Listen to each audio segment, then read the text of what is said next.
કચ્છના ભચાઉ પંથકમાં લગ્નના નામે છેતરપિંડીનો ચોંકાવનારો કિસ્સો સામે આવ્યો છે। પોલીસે લૂંટેરી દુલ્હન અને તેના સાગરીત દલાલને ઝડપી પાડ્યા છે। આરોપીઓ ખોટી ઓળખ સાથે યુવકોનો વિશ્વાસ જીતતા અને લગ્નના બહાને રૂપિયા પડાવતા હતા। આમરડી ગામના મનીષ લુહારે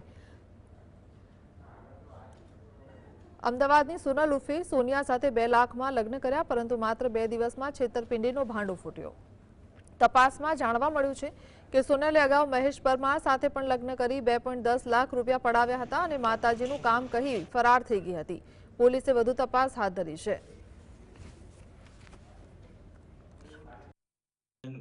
દીકરી સોનિયા સાથે એમના ખોટું નામ આધાર કાર્ડ ધારણ કરી લગ્ન થયેલા હતા।